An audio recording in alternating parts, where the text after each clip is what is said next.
What is going on, everybody? Welcome back to what will be the final video in this sort of mini-series of the EU4 Always at War mod. It's still pretty hectic. I thought we might get to one left, but I'm not sure if we will now. I think we either will or we will be, like, the same. I'm not sure. I think this video is going to be a bit of a mess compared to the previous ones.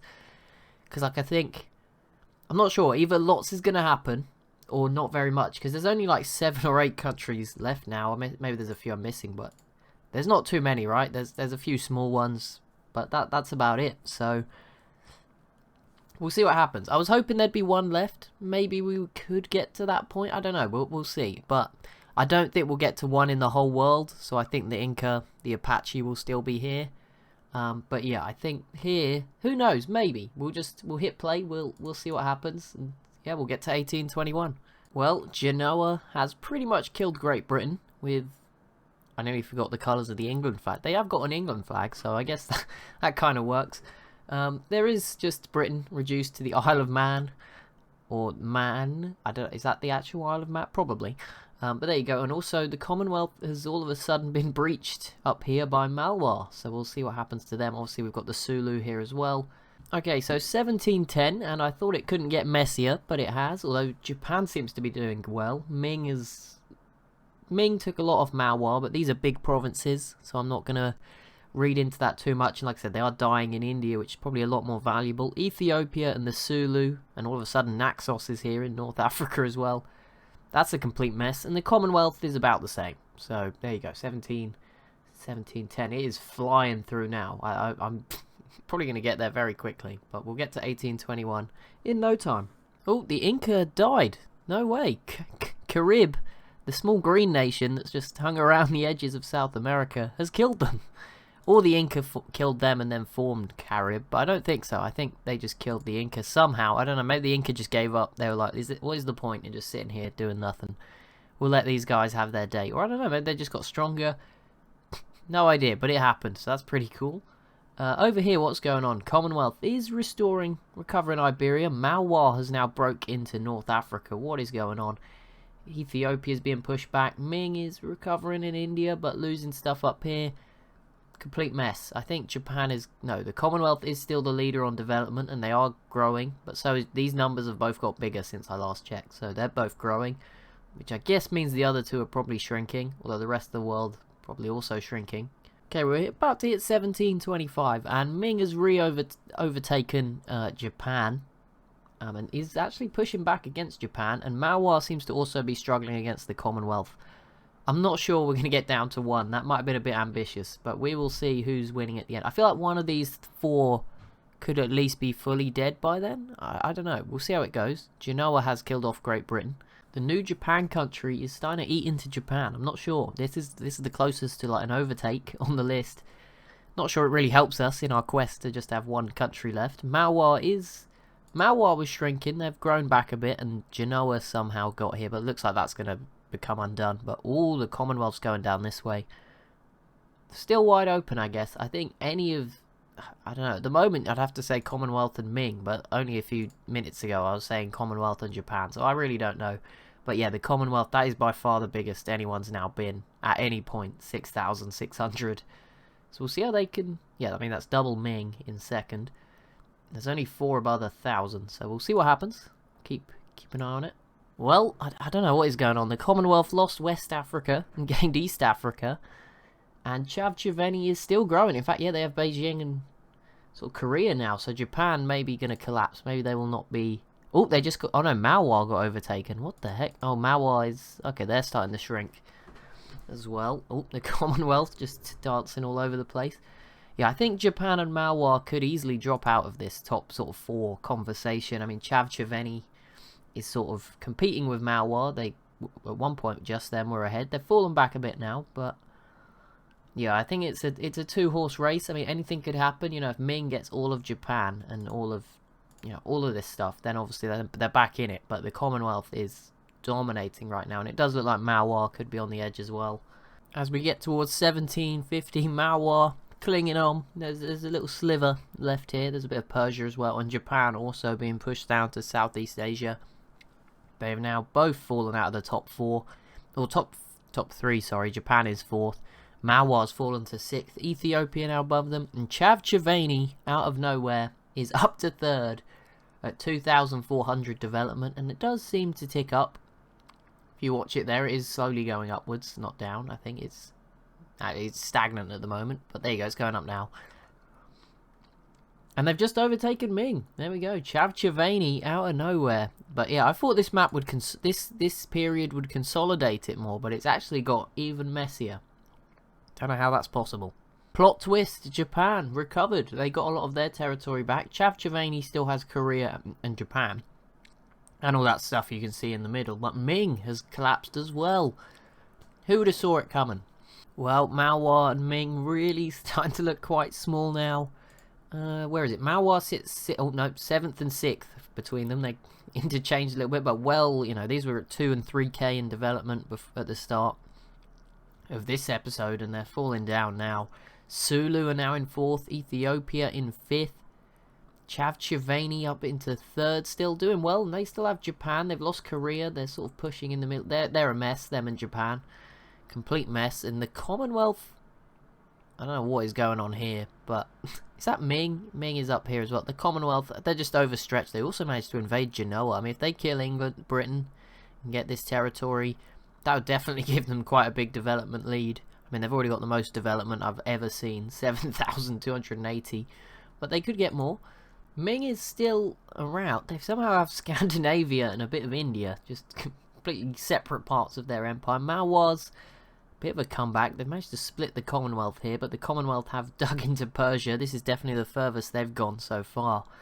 So we'll see. Japan is now India. It feels like somewhat the whole cycle of this game is you become a big country in China, you die to someone from Japan, and you end up in India. That's the cycle. Ming's been through it. Japan's now in India, and Chavchavani is next. So whoever the next set of rebels or the next natives, there's no natives, but you know, maybe Bhutan here could go and conquer Japan and then take over the world.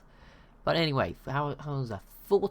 21 plus 28, 49 years left.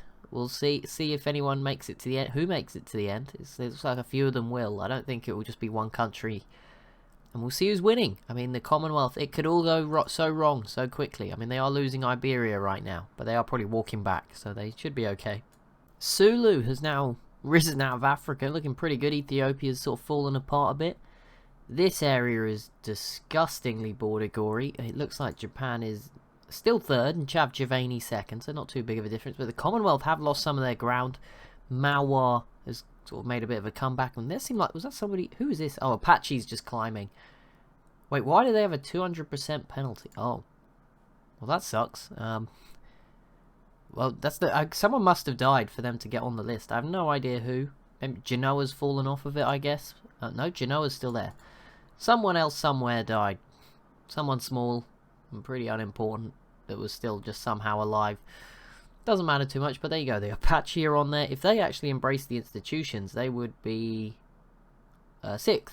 And quite clearly in 6th as well. So that's a bit harsh on them. But there you go. Oh, is Ethiopia maybe fallen off this list? How is Ethiopia? I don't know if they're like spam developing their provinces. This can't really be worth. I guess there's a few provinces in here, but surely not 524 development. I don't know. Maybe it is. Whoa, Sulu getting really big. They must be up there right now. I can't even tell. Ming has definitely died quicker than Malwa, which is a surprise. But Malwa has Italy. How has Ethiopia got over here? What is happening? Ethiopia now in Spain. As it stands, the Commonwealth definitely have lost, you know, well, if you think they're at 7,500 at their very peak not that long ago, they've already fallen by a 1/3. That's pretty crazy.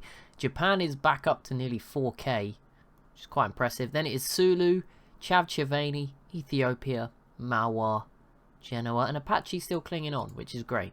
Well, the rise of Ethiopian Iberia and Malwa in Italy, and it is very quickly unravelling for the Commonwealth. Malwa's coming back, got Scandinavia back off them, and the Sulu have taken quite a big chunk of Anatolia.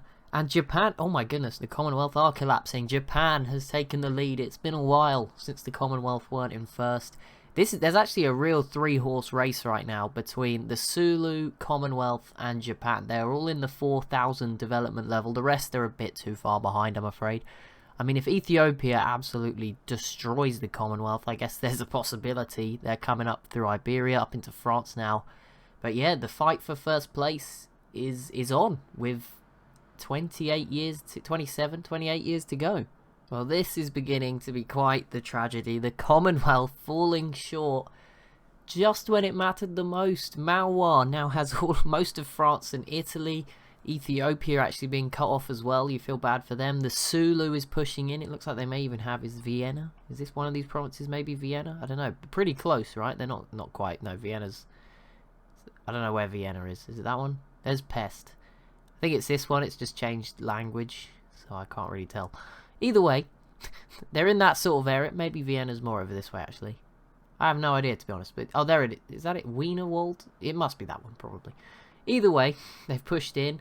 It's back to reality. It's not the Ottomans, though. It is the right green, but it's not the Ottomans. It is the Sulu, who have done very well. As we get towards the end, Japan does have India back and has quelled a lot of Chavchavani. So Japan is leading right now, but there is 300 development in it, or just under 300. So it's still up for grabs. 21 years to go. Anyone could do it, although the Commonwealth does seem to be really struggling here. Okay, there's 14 years to go. It's going to be a race to the finish. I thought we'd see consolidation in this, and we haven't. We've got everyone is dropping. The three leaders, the Sulu, Commonwealth, and Japan. Yeah, Commonwealth are a bit below them, and Japan are all lower development than they were just a second ago. They're all falling like rapidly as other countries come back in. By the end of this, if they're heading down, the others are heading up. We could have like 5, 6, or 7 contenders. By the time we get to 1821. I'm going to hide the development net from now on until we get to the end, just for a bit of fun. Just, add to the excitement. So I won't know, you won't know, and we'll just do it sort of by eye. But you can see Sulu's starting to get pushed back by Ethiopia. Japan still looks big. Chavchavani has now recovered in India at least, and still has actual Japan. The Commonwealth has been booted out of France and Italy and Austria, but they have recovered in Scandinavia and pushed heavily into Russia. Maois... Not much development here, but like, I don't know. Is this worth more? Is this worth more? I'm imagining it's probably this is worth more. So I don't know who's going to win. Ethiopia's looking huge now. They have Iberia. It's going to come down to very small margins, I think, between some of these to win, which is incredible, really. What a journey. But yeah, I will probably now just come back in 11 years, unless something crazy happens before then, and we'll have one more look, because I haven't looked now for sort of 6 years since I started talking, so it's pretty crazy. Alright, here we go. The end is in sight. We should get there very soon, and it should stop. But oh, there we go, we got there. Let me hit continue and pause. There we go, boom. So this is how it looks. Now I'm going to do a few things. We're going to just have a quick look. I'm going to try and guess the order of the top 6 or 7, probably not 8, because I don't know who's quite on the list. Just for a bit of fun. I haven't looked since we last looked. Or just before, sorry. I looked at 1790, no, 18, maybe just before 1805. So I'll have a bit of a guess based on what we're looking at. But you see, Ethiopia grew into France. Maois started to lose some of this territory. The Commonwealth made some gains down here and up here. The Sulu have definitely been crushed back smaller by Ethiopia. Chavchavani had a bit of a resurgence against Japan. Oh, this is going to be so hard. But yeah, and there we go. And over here, things stayed the same. Okay, so what's this? Ethiopia, Sulu, Japan, Chavchavani, Commonwealth, Maois. I stopped counting. How many is this? 1, 2, 3, 4, 5, 6. That's the 6, right? So I think Genoa is one of the other ones, and Apache. They're like 7 and 8. I'm guessing Apache are 8th. Genoa 7th. I might be completely wrong. I don't know if Carib has squeezed in, or Bhutan here. They're the only real contenders. Ming is still down here, but I don't think they'd be on there. So I think in last... Oh, this is so hard. I think I'm going to have to go with either the... Right now, just off these borders, the Commonwealth have had a recovery. I'd say it's between the Sulu, who are not as good anymore. At one point they were winning. I'd say it's the Sulu in 6th. Maois 5th, which is really hard because they do have a good... This is a lot of development, but surely this is more. That's what I'm thinking. So I'm going to say Maois in 5th. Is that right? Yeah. So if I said Apache 8th, Genoa 7th, 6th is Sulu, 5th, Malwa. 4th, Japan. I have no idea. I'm going to go Japan. They don't have, like, some of the core stuff, but they have a lot. I'm going to say Japan 4th. Commonwealth. No, Ethiopia 3rd. Commonwealth 2nd, which is really bold. And Chavchavani number 1. There we go. Here we go. Chavchavani is number 1. We got it very wrong. But Apache was 8th. Genoa were 7th. Sulu were 4th. So that was wrong. So Malwa were one off. Japan were 5th. So there you go. Sulu were actually 4th. So sorry, Sulu. Underestimated you. The Commonwealth were 3rd. Ethiopia was actually in 2nd. But Chavchavani was the winner. So there we go. That is incredible. These little guys pulled it off. Well done, Chavchavani. I hope you've enjoyed this. We'll probably do some more stuff like this. It seems to have been quite popular. But yeah, thank you so much for watching. If you have enjoyed, be sure to leave a like and a comment down below. Be sure to subscribe as well if you are new to the channel. And I'll see you in the next one.